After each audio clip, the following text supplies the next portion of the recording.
So we decided to switch things up a bit. As you can tell, this is Aaron's voice and not John. Decided that because I haven't been able to write lately, because I simply haven't had the time due to a congressional race that I'm working on, plus other activities, that I would start doing these recordings when I don't have the time to write. Because frankly, I do not want to put out a bad article. I don't want to produce something that is junk. And if I don't have the time to write something good, then I'm not going to write it. And instead, you'll hear me ranting and rambling and going on. So, my first rant, entitled, "And I'm the Bad Guy." I recently figured out, or accepted, anyway, that people really don't want to hear the truth. No matter how much they say, "Hey, in this situation, let me know what you're thinking." No, he didn't want to know. She didn't want to know. Now, sometimes you do have a truly self-evaluating person who really does want criticism, wants to hear it, and can implement change after being told the criticism. And, maybe sometimes if you have a wife or a girlfriend or a good friend who does want to hear, some constructive criticism, you can gently tell them. But beyond that, people are lying. Just look at I should have clued in when I first heard about safe spaces that people didn't want to hear the truth or confront reality, but, I can be stubborn. Anyway, so the event that caused me to really accept this fact happened several months ago. And I need to go back farther than that to give you the context of what happened. I used to have a friend. We'll call him Jake. And Jake and I had been friends for a good, 13 years. Something like that. And we had a falling out around my college days. And we just never really recovered to being friends after that. And, it is what it is. And, of course, I don't bear Jake any ill will, never have. And I have continued to be friendly and nice to him as much as I could. Whenever our mutual friends would invite us to the same event. Of course, I made it clear through body language and whatnot that, we're not really close anymore. And tried to keep a respectful distance, but I still care about the guy, and I never wanted to be like, "Hey, we're not friends, get out of here," because that would be very unloving, very unbiblical, and would send the message that I don't care, which is not true, because, you can't be friends with someone for 13 years and then, not have some kind of concern or caring for their outcome. Now, that isn't to say that if Jake were to make a horrible decision, that I'm going to lose sleep over it. But at the same time, there is a modicum of, genuine caring there. So, anyway, Jake, after our falling out, was engaged to this woman, and we'll call her Christy. Who they were a terrible couple. And Jake has a lot of wounds where he doesn't confront anybody. He doesn't have much of a spine. Would turn into a puppy dog who piddled himself whenever she got on the phone and wanted something from him. It was like even aggravating to listen to when it would happen.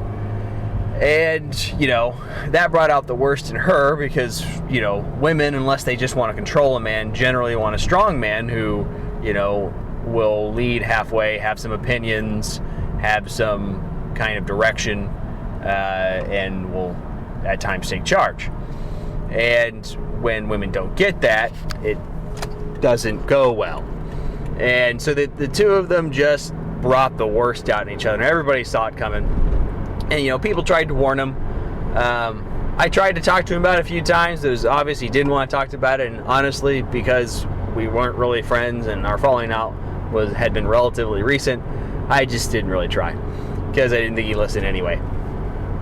And, as predicted, they got married, and within a year they got divorced because it was just a total nightmare. They would fight all the time. He would have to get permission to go see his buddies. And let me tell you guys, if you're in a position where you have to have permission to see your buddies, you need to get out of that relationship. Because somewhere along the line, you failed to put your foot down, and you made it clear to her that she was not only your girlfriend or your wife, but also your mommy. And that's just something you're not going to get back, not without a lot of fighting. So you just need to get out. Now, if you're married, don't divorce them. You're just going to have to go through some fighting to get, your rightful place back as a, adult male. Anyway, so obviously, within a year, they divorced. And sometime later, we were all talking, and I was talking to him about what had happened because, again, we were in the same place, same time. He engaged me in conversation. I wasn't just going to be like, yeah, get out of here. And, I told him about some of the stuff that I, saw coming and whatnot.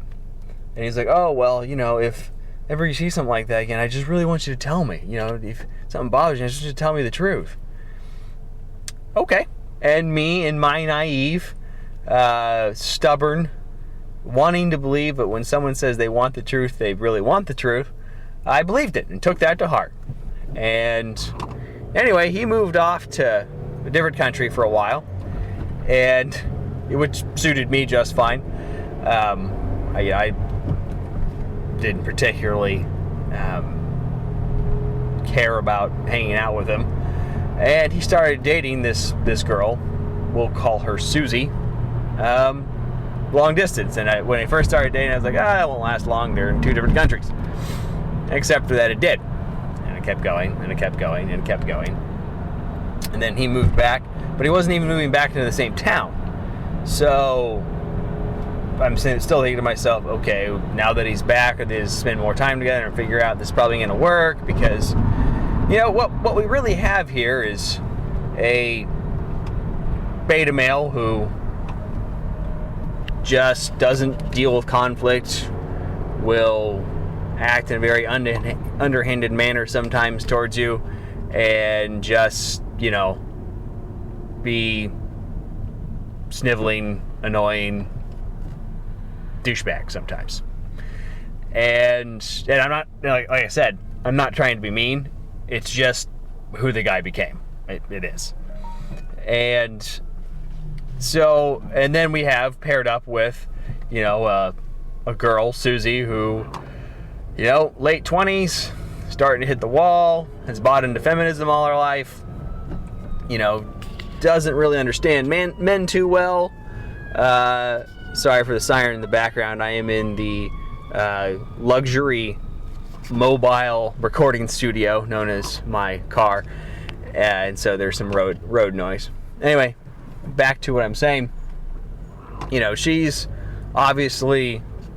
met somebody who they get along and enjoy each other's company, so, oh, hey, time to get married, right? Except for that's just not how things work. So, already, because I know this guy's history, I'm thinking, wow, this is probably not the best idea, but whatever, it'll work itself out. And then lo and behold, about,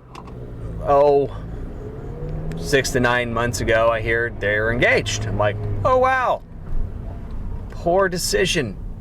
Red flags all over the place. I mean, just the two of them, the beta male and the chick who's bought into our feminist culture, settling down for the beta male. Red flag, right? Huge red flag. Just that by itself. And then I start hearing some things. Like, they haven't decided on which town they're going to live in. Or kids. Or if she's going to continue in her career or not. Or the same religion. I mean, next you're going to tell me that, they're not sure if it's going to be like an open marriage or not. I just like, what? And so I'm thinking to myself, wow, surely somebody will tell him what's going on. Because, frankly, with me not really considering him being a friend, I'm not that connected to the outcome. I don't want anything bad for him. And if asked, I would tell him what I thought and would want the best for him, but not something I'm going to go out of my way to deal with. And so one day I get a message from him, and it's like, oh, yeah, I need your address so, Susie can send you an invite. And I'm thinking to myself, why am I invited? Like, why do you keep inviting me to things? We haven't been friends for 8 years. Why? Let it go. It's okay. Like, really, I won't be offended. And so I'm thinking to myself, all right. And I thought to myself, well, I could just check not coming and send it back. And I sat there and I thought about it. And then I remembered him telling me, if you see any problems, please let me know. So I decided that out of respect for having been friends for 13 years, and since he asked, I'd say something. And so, I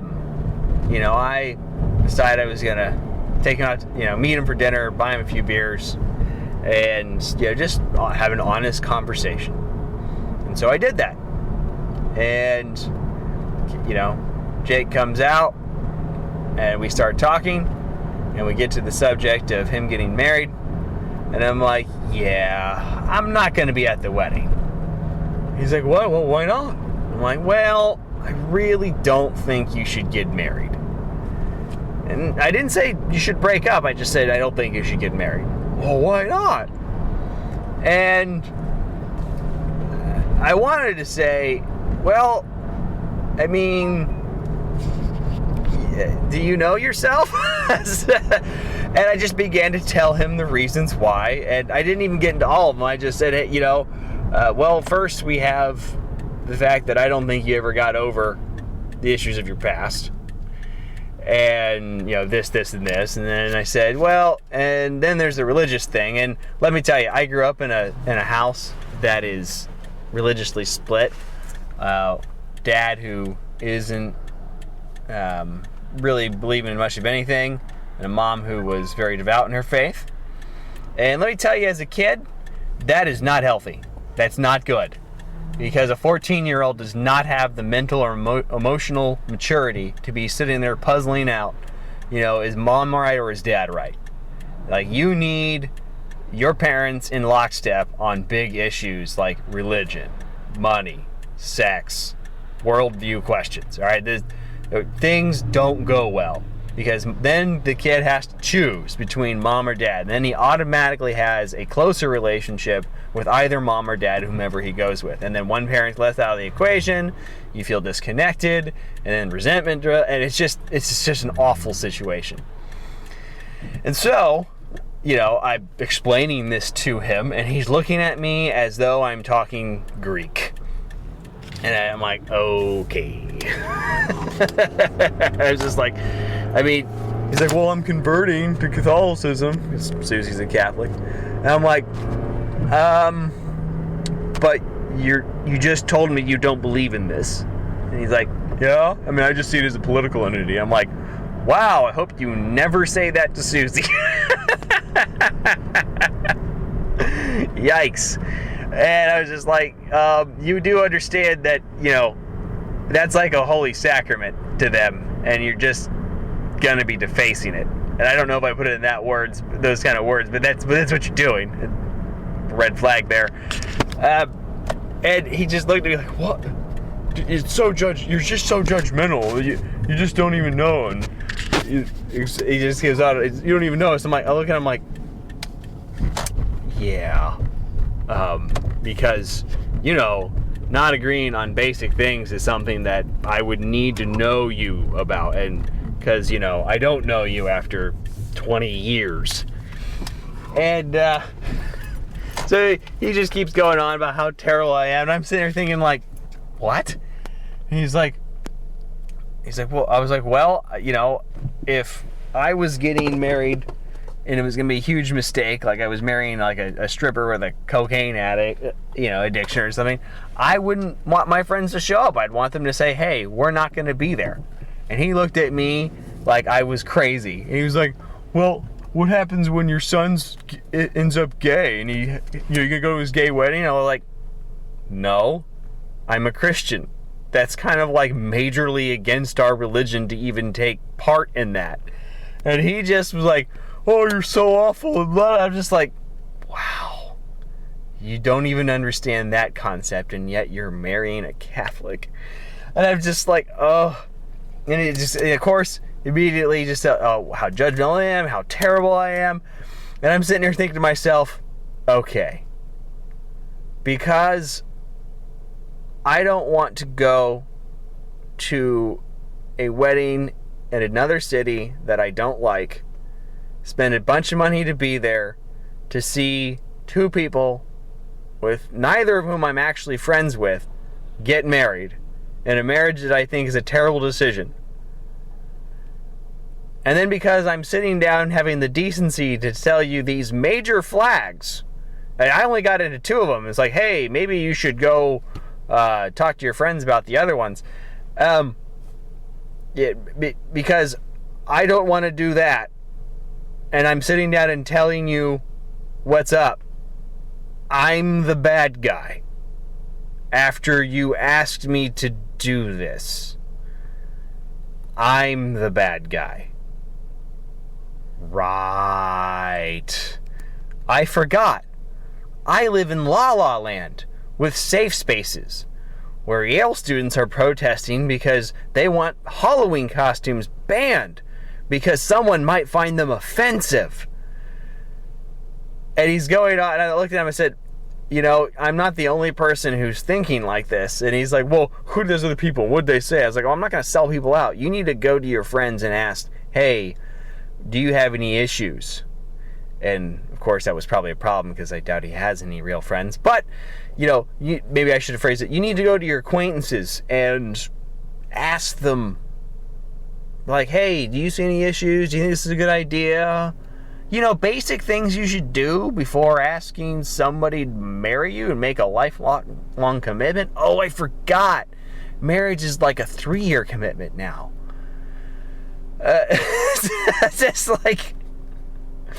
And this is coming from the guy who asked me to do this.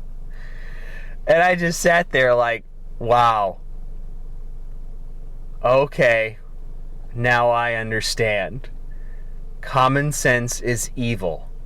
Oh, I forgot. It's not common sense anymore. It's a superpower.